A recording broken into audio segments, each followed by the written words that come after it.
नमस्कार, मैं हूं संजय शर्मा। आप देख रहे हैं 4 PM news network. Sam Pitroda के एक बयान पर भारत में हंगामा मच गया है। उन्होंने वहां पे विरासत के टैक्स का जिक्र किया और उसको गोदी मीडिया ने कन्वर्ट करके ये जता दिया कि मान लो भारत में सारी संपत्ति छीनी जा रही है। दरअसल गोदी मीडिया को कोई मुद्दा मिला नहीं था। वो मुसलमान के नाम पर, वो मंगलसूत्र के नाम पे बहुत भड़काने की कोशिश कर रहे थे, मगर हर दांव उल्टा पड़ता जा रहा। अब उन्होंने सैम पित्रोदा के एक बयान को तोड़ मरोड़ कर फिर ऐसा माहौल बनाने की कोशिश करी कि मान लो कांग्रेस सैम पित्रोदा के अधीन हो, सैम पित्रोदा ही उनका मैनिफेस्टो कर रहे हो। कांग्रेस के घोषणा पत्र में कहीं जिक्र नहीं है, बल्कि संपत्ति का जिक्र ये इस मायने में है कि देश में जो उद्योगपतियों को आने पाने दामों में चीज दी गई है वो बराबरी के आधार पर सबको बंटना चाहिए। ये स्वागत योग्य कदम है, लेकिन हड़बड़ाई हुई भारतीय जनता पार्टी से कन्वर्ट कर रही है। मैंने बात करी प्रोफेसर अभय दुबे जी के साथ, जाने माने पत्रकार, आप रोज देखते हैं उनको बड़े बड़े चैनलों पर, तमाम बड़े फोरम पर, और इंटेलेक्चुअल हैं, बहुत अच्छी किताबें लिखी हैं। मैंने उसे समझने की कोशिश करी। उन्होंने मुझसे कहा कि सैम पित्रोदा इतने विद्वान व्यक्ति हैं, भारत में संचार क्रांति के जनक माने जाते हैं, कि मैं तो मांग करूंगा उन्हें भारत रत्न देना चाहिए। जाहिर है कि आपके दिमाग को गुमराह करने के लिए ऐसी बातें की जा रही हैं। चलते हैं अभय दुबे जी के पास, समझने की कोशिश करते हैं कि भारतीय जनता पार्टी और प्रधानमंत्री इतना हड़बड़ाए हुए क्यों हैं, क्या है पूरा मामला। सुनते हैं। उससे पहले चैनल को ज्वाइन करने और सब्सक्राइब करने की रिक्वेस्ट करूंगा आपसे। चलते हैं अभय जी के पास। 4 PM न्यूज नेटवर्क पे स्वागत है अभय जी आपका। सैम पित्रोदा के एक बयान पर पूरे देश की गोदी मीडिया ने हल्ला काट दिया है। सैम पित्रोदा ने खुद ट्वीट करके कहा कि गोदी मीडिया ने इस तरह का जो मेरे बयान का अर्थ का अनर्थ निकाला है, ऐसा तो मैंने कुछ नहीं कहा। उन्होंने बताया था बातचीत में कि अमेरिका में टैक्स का प्रावधान क्या है। तो अगर अमेरिका में कोई टैक्स है, कोई इंटेलेक्चुअल उसको बता रहा है, सैम पित्रोदा के बयान से मिर्ची बहुत लगती है। पिछली बार भी प्रधानमंत्री नरेंद्र मोदी ने सैम पित्रोदा का मंदिर को लेकर उल्लेख किया। दरअसल वो इतना इंटेलेक्चुअल आदमी है, दुनिया के इतने देशों में उनका सम्मान है, राजीव गांधी के बहुत करीबी हैं।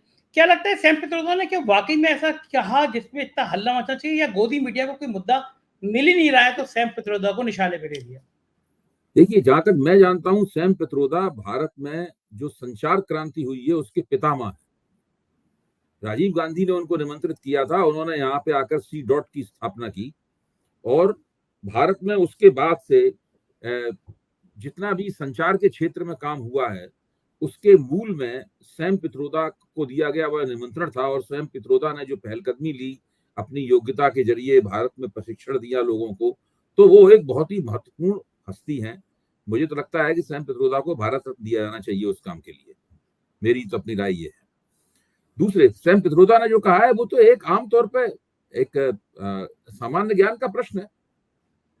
एक तो जनरल नॉलेज का सवाल है ये, जिसके बारे में सबको पता होना चाहिए। उन्होंने इस तरह की बात कही है। अगर कोई भारत में स्वस्थ माहौल होता तो इस बात को एक स्वागत के तौर पर देखा जाता, ये एक जानकारी के तौर पर देखा जाता। मुझे भी ये बात नहीं पता थी। अच्छा, भारतीय जनता पार्टी इस वक्त तरह तरह की बेचैनियों और दुश्चिंताओं की शिकार है। दुस्वप्न आ रहे हैं, बुरे बुरे सपने आ रहे हैं, मैं तो ये मानता हूं इन लोगों को। इसलिए जगह जगह भारतीय जनता पार्टी के जो समर्थक लोग हैं वो इस बात को इस तरह से पेश कर रहे हैं कि 2004 तो कभी भी दोबारा दोहराया ही नहीं जा सकता है, अब तो बल्ले बल्ले है भाजपा की। तो इस प्रकार की तमाम बातें की जा रही है। मुझे लगता है कहीं ना कहीं इन लोगों को 2004 का सपना आ रहा है बुरा, इससे रात में ये लोग जग जाते होंगे घबरा कर। और देखिए, मैं तो कहता हूं कि जो निष्पक्ष सर्वेक्षण हुए हैं ऐसी एजेंसियों द्वारा, जिन एजेंसियों की प्रतिष्ठा और उनकी निष्पक्षता पर कोई सवालिया निशान नहीं लगाता, भारतीय जनता पार्टी भी नहीं लगाती, विपक्ष भी नहीं लगाता, उसका मैं आपको एक आंकड़ा दूंगा केवल। आप इससे अंदाजा लगाइए कि भाजपा किस सांसद में फंसी हुई है, क्यों उसे सैम पित्रोदा के जरिए अपनी नैया पार लगानी पड़ रही है, क्यों कांग्रेस के घोषणा पत्र की बातों के उल्टे सीधे तोड़ मरोड़ कर निकाले गए विकृत अर्थों के जरिए वो लोग अपनी राजनीतिक गोटी लाल करना चाहते हैं। वो ऐसा क्यों कर रहे हैं, उसका एक इशारा आपको उस आंकड़े से मिल सकता है। जो सर्वेक्षण होते हैं उनके आंकड़े एक सुराग देते हैं, वो कोई ऐसा तथ्य नहीं होता। तथ्य तो 4 जून को सामने आएगा है, लेकिन वो एक सुराग देते हैं। जैसे कि जब चावल पक रहा होता है तो हमारी माए बहनें उसमें से एक चावल निकालती हैं और उसको दबा के देखती हैं कि ये क्या होगी। उसी से पता लग जाता है कि पूरी हांडी की स्थिति क्या है। जो लोकनीति CSDS का सर्वेक्षण है, जो कि हिंदू में प्रकाशित हुआ 3 खंडों में, 10,000 से ज्यादा का इसका सैंपल साइज था। वो सर्वे बताता है कि देश के 40% मतदाता इस वक्त भारतीय जनता पार्टी को वोट देना चाहते हैं और कांग्रेस को शायद 27 से 28% लोग वोट देना चाहते हैं। ये भारतीय, तो इसमें निश्चित रूप से भारतीय जनता पार्टी कांग्रेस से काफी आगे दिखाई पड़ती है। लेकिन वो सर्वेक्षण एक और बात कहता है, जिसकी याद मुझे उसी सर्वेक्षण को करने वाले इनके नेतृत्व में हुई थी डॉक्टर संजय कुमार। उन्होंने ही आज एक कार्यक्रम में याद दिलाई। आज सुबह से इंडिया इंटरनेशनल सेंटर में इलेक्टोरल डेमोक्रेसी के ऊपर एक वर्कशॉप था। इसमें सुबह पहला भाषण मुझे ही देना था इसका, और उसमें उसी में प्रोफेसर संजय कुमार को ही बोलना था। तो उन्होंने, हालांकि वो सर्वे मैंने पढ़ा था, लेकिन उन्होंने जो याद बात दिलाई, मैं सोचता हूँ इस 4 PM के इस कार्यक्रम का फायदा उठाकर मैं उसे आपके साथ में और आपके श्रोताओं के साथ उसका साझा करूं। भाजपा को जो 40% लोग वोट देना चाहते हैं, उसमें से 12% ऐसे हैं जो कि भाजपा को हिचक के साथ में, रिलक्टेंस के साथ में वोट देना चाहते हैं। रिलक्टेंस के साथ में वोट देना चाहते हैं। क्यों वोट देना चाहते हैं रिलक्टेंस के साथ में? क्योंकि उन्हें कोई विकल्प नहीं दिख रहा है इसको तुरंत अपनी मतदान प्राथमिकताओं को बदल सके। ऐसा कोई विकल्प उनको नहीं दिख रहा है। ये 12% लोग अगर घटा दिए जाएं 40% में से, तो भाजपा को वोट देने वालों की संख्या 28% रह जाती है। यानी 2019 में जिन लोगों ने वोट दिया था उससे 10% कम हो जाती है भाजपा।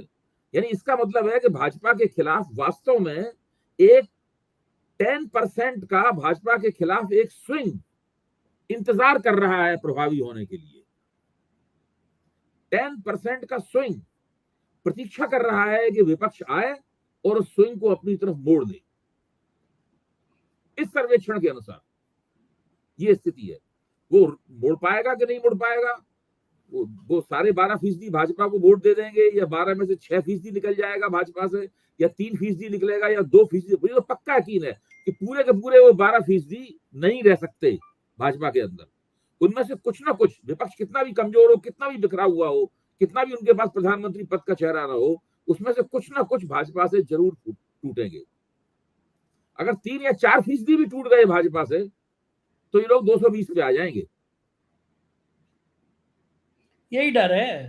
हाँ, तो ये डर जो है ना, इससे बुरी तरीके से हड़बड़ा गए। देखिए, आज मैंने एक भाजपा के एक राज्यसभा सदस्य से बात हुई मेरी काफी देर तक, मैं उनका नाम नहीं लूंगा। मैंने उनसे पूछा कि आप जरा खुद सोच के बताइए, राष्ट्रीय स्वयंसेवक संघ के बहुत अच्छे अध्येता भी हैं, आप जरा कुछ सोच के बताइए कि ये जो मंगलसूत्र वाली बात प्रधानमंत्री ने की है और भाजपा के अन्य नेता भी कर रहे हैं, इसका क्या वोटरों पर असर पड़ेगा या नहीं पड़ेगा, कितना असर पड़ेगा? तो उन्होंने कहा इसका कोई असर नहीं पड़ रहा है, तो उल्टा असर पड़ रहा है इसका। उनका कहना ये था। और उनका कहना था राष्ट्रीय स्वयंसेवक संघ का कोई भी व्यक्ति इसको नहीं दोहरा रहा है, कोई व्यक्ति इसको दोहराने के लिए तैयार नहीं है। और उनका, मुझसे भी अगर कहा जाएगा तो आप इसकी मंच पे ये भाषण दीजिए, तो मुझे भी इस तरह का भाषण देने में हिचक होगी। तो ये सब लोग जो कर रहे हैं, मतलब इन लोगों को खुद ही इस बात की गारंटी नहीं है कि ऐसा वास्तव में इसका कोई असर होगा। वही तो, जैसे मैंने पहले एक बार कहा था, ये लोग मुद्दा बदलेंगे, और दूसरे चरण में जहां 42 एनडीए की सीटें, भाजपा की सीटें दांव पे लगी हुई हैं, अगर उसकी ठीक खबर इन लोगों को नहीं मिली, तो देखना तीसरे चरण में फिर ये मुद्दा बदलेंगे। आपने पहले चरण से पहले कह दिया था कि भ्रष्टाचार का मुद्दा बदल के ये लोग किसी और मुद्दे पर लाएंगे अगर मामला चला नहीं। तो भ्रष्टाचार से ये लोग आए मुसलमान पे, मुसलमान से ये लोग आए आरक्षण पे, और अब आता है मंगलसूत्र पे, फिर मुसलमान पे। और आपका कहना है कि परसों होने वाले चुनाव में अगर नहीं कुछ मामला बना तो फिर पलटेंगे ये लोग, फिर मुद्दा पलटेंगे। बिल्कुल बिल्कुल पलटेंगे। आज मजे की बात यह, संघ के नागपुर से मेरे पास फोन आया, और बहुत वरिष्ठ आदमी है संघ के। मुझसे बोले कि सैम पित्रोदा के साथ आपने एक इंटरव्यू किया था राहुल गांधी का, राहुल गांधी की शादी के बारे में बात हुई थी, जरा उसका लिंक हमें भेज दीजिए। तो आप सोचिए कि सैम पित्रोदा को लेकर बहुत पहले किया था इंटरव्यू, 6 महीने पहले, राहुल गांधी की शादी पे उन्होंने जो बोला, ये भी मॉनिटर हो रहा है कि सैम पित्रोदा ने बोला क्या। अमेरिका में एक बैठे हुए व्यक्ति के पीछे इस हद तक केंद्रित हो रही हैं चीजें। तो क्या लगता है नहीं, कि ये मैं इस बात को कह भी चुका हूं, आप भी जरा इस बारे में सोचिए। क्या भारत के हिंदू मतदाता, मैं कहता हूं सर, भारत के हिंदू मतदाता दिमाग से इतने कमजोर हैं, इतने बेवकूफ हैं कि वो इस बात को समझ नहीं पाएंगे कि उनको मुसलमानों के खिलाफ बिना बात के उकसाया जा रहा है। हाँ, सही बात। यानी सड़क पे चलता हुआ आदमी से कहेंगे मुसलमान बदमाश हैं, ये तुम्हारी संपत्ति छीन लेंगे, ये कांग्रेस मुसलमानों की एजेंट है, तुम्हारी संपत्ति छीन के मुसलमानों में बांट देगी। इसको कोई आदमी ऐसे यकीन कर लेगा? कोई? कांग्रेस शरीयत के कानून लागू करना चाहती है।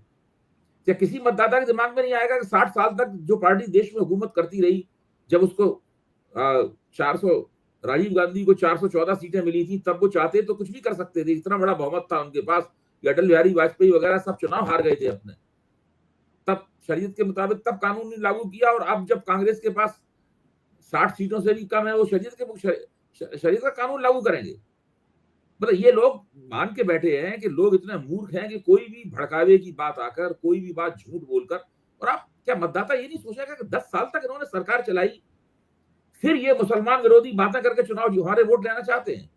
ये बताते क्यों नहीं कि इन्होंने हमें क्या दिया है? देखिए, कांग्रेस जब 40-50 साल सरकार चला चुकी, तो जो समुदाय कांग्रेस को वोट देते थे, वो सब पूछने लगे अपने आप से कि आखिरकार 50 साल तक हमने कांग्रेस को वोट दिया, हमें क्या मिला? पंजाब में सबसे पहले दलितों ने पूछा, उस सवाल से कांशीराम का जन्म हुआ। हमेशा जब वो सरकार चलती, और भाजपा के मामले में ये 50 साल की अवधि जो है फास्ट फॉरवर्ड हो गई है, ये 10 साल में सिमट आई है। 10 वर्ष बाद सब लोग पूछ रहे हैं कि भाई इस सरकार से हमें क्या मिला। भाजपा के कार्यकर्ता पूछ रहे हैं कि मोदी जी हर चीज की गारंटी दे रहे हैं, मोदी जी अपनी ही गारंटी की गारंटी दे रहे हैं, उसकी भी गारंटी दे रहे हैं। तो भाई मोदी की गारंटी है हम चुनाव जीत जाएंगे, हम मोदी की गारंटी में भरोसा है। सही बात। बैठे हुए हैं घर पे, फिर क्यों परेशान है?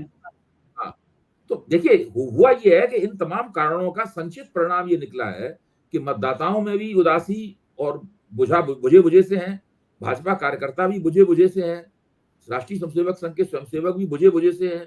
अगर ऐसा न होता तो मोदी जी रात में नागपुर जाके क्यों बात करते? ये खबर फैली हुई है आपकी तरह कि मोदी जी रात में नागपुर गए थे। अच्छा, हाँ। सबसे पहले हम ही ने स्टोरी करी थी, ये एक्सक्लूसिव हमारी थी। हम ही ने पूरा एक आधे घंटे का प्रोग्राम किया था कि नागपुर में उस रात में क्या हुआ। मजे की बात यह कि उस रात में वो जो है बीजेपी के सामान्य कार्यकर्ताओं से नहीं मिले, हिजड़ों के जो नेताओं से मिल लिए। तो ये बीजेपी के नेताओं को बड़ी उभरी, वो फोटो भी मुझे किसी ने भेजा कि हिजड़ों की जो नेता है वहां पे वो प्रधानमंत्री का स्वागत कर रही। गडकरी जी मिलने नहीं आए उनसे नागपुर में। तो ये सब चीजें थोड़ा सा आप ही को चौंकाती तो है। और दूसरा सही बात भी है, एक ही रिपोर्ट, एक ही घोटाला कैग ने लीक किया और वो गडकरी का था। यानी गडकरी के अलावा किसी का कोई डिपार्टमेंट में कुछ हुआ नहीं हो। कैग जो रिपोर्ट जो इनके चंगुल में है, वो एक ही मंत्री का घोटाला लीक करती है, द्वारका की सड़क का, वो गडकरी का होता है। तो ये जो संघ है जो गडकरी को इतना प्यार करता है, उसको भी दिख रहा है कि एक ही दुलारा मंत्री है, नागपुर में रहता है, सेवा करता है, नागपुर के संतरे खिला के यहाँ तक पहुंचा है वो संघ को। तो ये सब चीजें मुझे तो अब लगने लगा है कि संघ भी एक पूछ रहा है कि आखिरकार 10 साल में हमको क्या प्राप्त हुआ? भाई सारे टिकट मोदी जी बांट रहे हैं, सत्ता प्राप्त कर लेते हैं मोदी जी, और सत्ता के जो फायदों का बंटवारा होता है वो मोदी जी करते हैं। अच्छा, मान लीजिए संघ के सरकारवान है, खुद मोहन भागवत जी ने किसी व्यक्ति के बारे में कहा कि भाई इसको फलाने निर्वाचन क्षेत्र से इस बार टिकट मिलना चाहिए। इतने बड़े बड़े लोग एक टिकट नहीं दिलवा पा रहे हैं, टिकट नहीं मिलता उसको, तो लोगों को कैसा लगेगा? अच्छा लगेगा? सही बात। क्या ये लोग खुश हो जाएंगे कि नहीं हमारी देखो बात नहीं मानी गई? तो ये जो स्थिति है, और मोदी जी कल के प्रोग्राम में मैंने इस बात को कहा भी था कि मोदी जी ने गुजरात में बिल्कुल संघ को बिल्कुल सरकार से बाहर कर दिया था। मोदी जी की पूरी कोशिश दिल्ली सरकार से भी संघ को बाहर करने की है, क्योंकि देश बहुत बड़ा है, गुजरात जैसी छोटी जगह नहीं है, इसलिए पूरी तरह कामयाब नहीं हो पाए हैं। लेकिन अपनी तरफ से इनकी पूरी कोशिश रहती है कि संघ को किसी तरीके से सरकार में घुसने न दें, कतई सरकार से बिल्कुल दूर रखा जाए, इनकी पूरी कोशिश होती है। और संघ की कोई बात मानते नहीं है ये। संघ को जो लाभ होता है इनके सरकार में रहने से, वो एक स्वाभाविक मिलने वाला लाभ है, कोई विशेष लाभ नहीं मिल रहा है। अब इस प्रकार का लाभ कि मान ले संघ के किसी संगठन को उन्होंने एक बड़ी सी बिल्डिंग अलॉट कर दी जिसमें वो अपना दफ्तर खोले ले रहा है, या प्रचारकों के चेहरे पे मान लीजिए चमक आ गई है, या कुछ संघ के दफ्तर में एक अच्छी मेज आ गई है, अब वो एक अच्छे कप में चाय पीने लगे हैं। इस प्रकार के मतलब लाभों के अलावा आपको संघ को कोई ऐसा विशेष लाभ हुआ हो, ऐसा नहीं है। क्योंकि संघ ये जो हो रहा है ना कि भाई मुसलमान लोग हिंदुओं की धन संपत्ति छीन लेंगे, हिंदू माता बहनों के जो मंगलसूत्र छीन लिए जाएंगे, आदिवासियों की चांदी छीन ली जाएगी, ये सब जो हो रहा है, मुझे तो नहीं लगता कि संघ में इस चीज की कोई प्रशंसा हो रही होगी। वो लोग भी अवाक होंगे कि ये अचानक क्या होने लगा। तो कहीं भी मोदी संघ के साथ में अपनी रणनीति बनाते समय चूल में चूल मिलाए हुए नहीं दिखते। मोदी जी का अलग अपना चल रहा है थिएटर, और संघ की कार्रवाइयां अलग है। मोदी जी का पॉलिटिकल थिएटर अलग है और संघ की गतिविधियां अलग है। इस तरीके से ये पूरा जो हिंदुत्व की राजनीति है, दो हिस्सों में बटी हुई है। एक तरफ मोदी जी हैं और दूसरी तरफ संघ है, दोनों के बीच में कोई तालमेल नहीं है। मुझसे जी किसी ने, एक बहुत विद्वान थे, उन्होंने मुझसे कहा कि ये तय मानिए कि अगर कांग्रेस 100 के ऊपर निकली तो बीजेपी 200 सवा 200 से ऊपर जा नहीं पाएगी। फिर उन्होंने ये भी कहा कि पिछली बार 2019 में कांग्रेस ने लगभग हथियार डाल दिए थे, चुनाव लड़ ही नहीं रहे थे। वो पुलवामा था, सर्जिकल स्ट्राइक थी, मोदी का जादू था, मोदी के दामन पे अंबानी अडानी जैसे दाग नहीं थे, तो चुनाव लड़ ही नहीं रहे थे। लेकिन अब सीन बदल गया। राहुल गांधी की मैं एक छोटा सवाल आपसे पूछता हूं, आप जरा सोचिए। तो एक चीज कही जाती थी मोदी मैजिक, हाँ, मोदी का जादू। तो अगर मोदी का कोई जादू है, अच्छा मान लीजिए 10 साल से मैं सुन रहा हूँ मोदी की magic, Modi magic, Modi magic, तो मोदी का जादू है, तो ये है मोदी का जादू जो हो रहा है। मंगलसूत्र 10 वर्ष तक आपने सरकार चलाई, अब आप कह रहे हैं कि कांग्रेस मुसलमानों की एजेंट है। और 18 साल पुराना मनमोहन सिंह का बयान है जिसमें हिंदुओं किसी के खिलाफ घृणा नहीं फैलाई गई है। सांप्रदायिकता तो वो होती है किसी के खिलाफ घृणा फैलाने काम सांप्रदायिकता है, वो उसको आप इस्तेमाल कर रहे हैं। मुझे तो नहीं लगता कि इससे उनको कोई फायदा होगा। हो सकता है इनके किसी कोई कार्यकर्ता, जो कट्टरपंथी कार्यकर्ता होते हैं, वो जोश में आ जाएं, थोड़ा सुस्त बैठे होंगे, लेकिन मुझे लगता नहीं है कि इसमें वो कार्यकर्ता भी इसमें जोश में आएंगे। ये परसों जो वोट पड़ने वाले हैं 26 तारीख को, उससे ही बात स्पष्ट हो जाएगी। मैं उनसे बता रहा था कि जो सज्जन थे, बड़े इंटेलेक्चुअल, उन्होंने मुझसे कहा कांग्रेस पिछली बार चुनाव लड़ नहीं रही थी, हथियार डाल दी थी, पुलवामा, सर्जिकल स्ट्राइक, तब भी उसको 47-48 सीटें के आसपास सीटें मिली। अब इस बार तो कांग्रेस भारत जोड़ो यात्रा, न्याय यात्रा जो राहुल गांधी ने निकाली, पूरे देश में कांग्रेस खड़ी हुई है। उन्होंने कहा कि मैं इस बात को दावे से कर सकता हूं कि 100 से ऊपर निकली कांग्रेस तो बीजेपी 200 के आसपास आ जाएगी। क्या कांग्रेस 100 से ऊपर निकलेगी तो दूसरी इंडिया गठबंधन की पार्टियां भी तो ऊपर जाएंगी। हाँ, वो भी ऊपर जाएंगी, स्वाभाविक है, ऊपर जाएंगी। कुल मिलाकर सारा असर तो बीजेपी के ऊपर होगा ना उसका। हाँ, कांग्रेस 100 से ऊपर निकली तो तेजस्वी की पार्टी भी 100 से बेहतर प्रदर्शन करेगी, अखिलेश की पार्टी भी बेहतर प्रदर्शन करेगी। हो सकता है कहीं बहुजन समाज पार्टी भी जीत ले कुछ सीटें। मतलब ये है कि 100 से ऊपर जाएंगे तो हर जगह वो तो हर चीज में बढ़त होती है, तो ओवरऑल बढ़त होती है। एक देखिए राजनीति एक स्विमिंग पूल की तरह है। स्विमिंग पूल में कोने से आप एक बाल्टी भर के पानी निकालेंगे तो पानी पूरे स्विमिंग पूल का घटेगा। ये नहीं होगा कि कोने का पानी कम हो जाए, बाकी में पानी का स्तर वही रहे। सही बात है, आप समझ रहे हैं ना कि पानी के बाद हमने एक बाल्टी भर के पानी निकाल लिया तो ना उसी कोने में पानी कम होगा। तो अगर कांग्रेस आगे बढ़ेगी तो ओवरऑल फर्क पड़ेगा पूरे चुनाव के ऊपर। बिल्कुल ठीक बात है। अच्छा, वो ऐसे मौके पे वो सर्वे वाले क्या कर रहे होंगे? मैं कुछ दिन पहले देख रहा था, सर्वे आया था, सब गोदी मीडिया चला रही थी, उसमें लिखा हुआ था कि उत्तर प्रदेश में इंडिया गठबंधन 2 सीटें पे आएगा, 2 सीटें, 2 या 3 सीटें।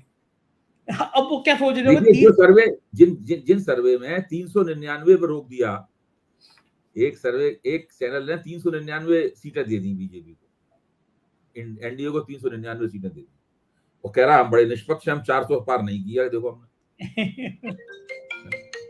तो ये जो स्थिति है, अब कोई बात कर रहा है 400 पार की, कहीं नारा ही नहीं है। अब तो खुद मोदी जी नहीं कह रहे, नारे लगवा रहे, अब की बार 400 पार तो खुद मोदी जी नहीं लगवा रहे, खुद ही उन्होंने अपने नारे की हवा निकाल ली है। तो पहली बार हुआ कि आदमी खुद नारा लगाता हूँ हर सभा में, अब की बार 400 पार। अब 2 दिन से तो बिल्कुल प्रधानमंत्री की सिट्टी पिट्टी गुम है, प्रधानमंत्री जी को वो नारा भूल गए हैं कि अब की बार। तो ये जो जी जी। उत्तर प्रदेश में से जो जिस राज्य को सबसे मजबूत मान रहे थे, वहाँ पहले चरण के मतदान के बाद सब कुछ उल्टा-पुल्टा नज़र हो रहा है। अब सभी लोग कह रहे हैं कम से कम 30 सीटें ऐसी हैं जहाँ पे कौन जीतेगा कह नहीं सकते। तो जो सर्वे वाले 2 सीटें दे रहे थे इंडिया गठबंधन को, वो 30 में बता रहे हैं कि बहुत कस के फाइट होगी। इसका मतलब बीजेपी परेशान तो है। निश्चित रूप से भारतीय जनता पार्टी विचलित है, परेशान है। तो भारतीय जनता पार्टी के जो समर्थक हैं वो कह रहे हैं, कि भारतीय जनता पार्टी ट्वीक करने की कोशिश कर रही है, भारतीय जनता पार्टी जज्बात का इंजेक्शन लगाने की कोशिश कर रही है। कामयाब होगी या नहीं होगी ये उन्हें नहीं पता। देखिए, ये बात मैं भारतीय जनता पार्टी के एक जो निष्ठावान समर्थक हैं उनकी कह रहा हूं। वो कह रहे हैं कि भाजपा ने कुछ कोशिश कर रहा है, कोशिश कर रही है भाजपा जज्बाती एंगल लाने की चुनाव कैंपेन में, लेकिन वो कामयाब होगी या नहीं होगी ये हमें नहीं पता। तो जब ये वो लोग कहने लगे हैं, इसका मतलब है कि चारों तरफ भाजपा की रणनीति में के ऊपर अनिश्चितता के बादल मंडरा रहे हैं। अच्छा, ये जो बीजेपी की सेकंड लाइन है, सेकंड लाइन ही कहूँगा क्योंकि पहली लाइन में तो 2 ही न नेता हैं, अमित शाह और मोदी जी। उनको ये सब हालात देख के कैसा लग रहा होगा? देखिए उनका रवैया है कि वो लोग हर चीज को मैनेज करना जानते हैं। राजनीति उनके लिए प्रबंधन और इवेंट मैनेजमेंट का नाम है। राजनीति के 2 पहलू हैं उनके लिए। हर चीज को प्रबंधित किया जा सकता है, मीडिया को प्रबंधित किया जा सकता है, हेडलाइन मैनेजमेंट किया जा सकता है, सब कुछ मैनेज किया जा सकता है। और राजनीति को इवेंट मैनेजमेंट में लोगों ने बदल दिया है। बड़े बड़े जलसे करना, बड़े बड़े रैलियां करना, बड़े बड़े रोड शो करना, बड़े बड़े उद्घाटन कार्यक्रम करना, ये सब इसमें पूरा बदल दिया है उन्होंने। तो इनको लगता है उनको यही काम आता है केवल। तो वो सब चीज को मैनेज करने में लगे हुए। उन्होंने कहा लोगों में उत्साह नहीं है, तो इसको मैनेज करने के लिए ये ले आए वो, कि उत्साह की जगह इसके तरीके से हम इस चीज को कर लेंगे। अब जब इसका असर नहीं पड़ेगा तो कोई नया हथकंडा सोचेंगे, नई चीज लाएंगे। अच्छा, ये जो आपने इतने सारे चुनाव देखे, इतने सारे देश के नेता देखे, कोई प्रधानमंत्री ऐसा है जो खुद की गारंटी लेता हो? राजीव गांधी की गारंटी है, इंदिरा गांधी की गारंटी, ये सब कभी शब्द सुने हैं आपने? कोई नहीं भाई, व्यक्तिगत यहाँ तो मोदी जी इस तरह बात करते हैं ऐसे कि मोदी कोई कोई व्यक्ति है। मोदी ऐसा करेगा, मोदी ने ऐसा कहा है, मोदी वहां खड़ा है, मोदी ने ये कर दिखाया। खुद अपने मुंह मियां मिट्ठू ही बन रहे हैं। शेखी खोरी का एक नया आयाम है जो आज तक किसी ने छुआ ही नहीं है। देखिए, हम लोगों को बचपन सिखाया जाता है कि अपने मुंह मियां मिट्ठू नहीं बनना चाहिए, अपने मुंह से अपनी तारीफ नहीं करनी चाहिए, दूसरे आपकी प्रशंसा करें, ये खूबी है। यहाँ मोदी जी का मानना यह है कि जितनी खुद दूसरे को मौका ही मत दो तारीफ करने का, खुद ही अपने मुंह से अपनी तारीफ करो। लगातार लगे हुए दिन रात यही बोलते रहते हैं। तो इसका जो भी असर पड़ा होगा, मोदी जी के प्रशंसक भी काफी है, मैं ये नहीं कह रहा हूं, लेकिन भाजपा के कार्यकर्ताओं पे मुझे तो ये असर लगा है कि भाई सब कुछ यही कर रहे हैं, सब इन्हीं के जरिए होने वाला है, तो हो जाए भाई, हम तो चाहते हैं कि हो जाए। सही है। वो आज मुझे पता चला कि वरुण गांधी को मनाने की कोशिश थी कि भाई रायबरेली से प्रियंका लड़ें तो तुम जी उनके खिलाफ लड़ जाओ। जेपी नड्डा ने, अमित शाह ने, प्रधानमंत्री ने भी फोन किया उनको, ऐसे बताया जाता है। तो जी। ये जो है परिवार है कि गांधी परिवार में गांधी को किसी को खड़ा कर दो, रणनीति क्या सोच रहे होंगे कि वरुण गांधी को प्रियंका के खिलाफ खड़ा कर दो? मुझे तो नहीं लगता कि वरुण गांधी प्रियंका के खिलाफ लड़ेंगे। मेरे ख्याल से पहले भी मना कर चुके हैं, अब उनको दबाव डाला जा रहा है, वो मेरे ख्याल से इस पर राजी नहीं होंगे। मेरा मानना ये है। दूसरे, मैं आपको कुछ एक छोटे मोटे तथ्य देना चाहता हूं जो आसानी के साथ में नेट पे उपलब्ध हैं, लेकिन अब चूंकि मौका है और परिप्रेक्ष्य वही चल रहा है, तो 1952 में जब पहला चुनाव हुआ तो आप जानते हैं कांग्रेस को कितनी सीटें मिली थी? 364 सीटें प्राप्त हुई थी कांग्रेस को। और उस वक्त लोकसभा में सदस्य संख्या केवल 449 थी। इसे कहते हैं प्रचंड बहुमत। फिर 1957 में दोबारा चुनाव हुआ, उसमें कांग्रेस को 371 सीटें मिली, लोकसभा में केवल सीटें थी 505। उसके बाद 1962 में चुनाव हुआ, जवाहरलाल नेहरू तीसरी बार प्रधानमंत्री बने, तब कांग्रेस को सीटें मिली 361, वोट मिला 44.72%। तब लोकसभा में सीटें थी 508। ये है प्रचंड बहुमत जो मैं आपके सामने पेश कर रहा हूं। 1967 में जब कांग्रेस थोड़ा महंगाई वगैरह कारण कांग्रेस के खिलाफ असंतोष था, तो जवाहरलाल नेहरू का देहांत हो चुका था, और लाल बहादुर शास्त्री का भी ताशकंद में देहांत हो चुका था। उस वक्त कांग्रेस ने इंदिरा गांधी के नेतृत्व में 283 सीटें जीती। तब सीटें थी 523 लोकसभा में। इसके बाद 1971 में इंदिरा गांधी ने 352 सीटें जीती। तब सीटें थी 521। अब आप सोचिए 1970 में इमरजेंसी की वजह से पूरे नॉर्थ इंडिया में जब कांग्रेस विरोधी लहर चल रही थी और पूरी 84 की 84 सीटें कांग्रेस हार गई, उत्तर प्रदेश में, बिहार में सारी सीटें हार गई, तो जानते हैं कांग्रेस ने कितनी सीटें जीती थी? 154 सीटें जीती थी।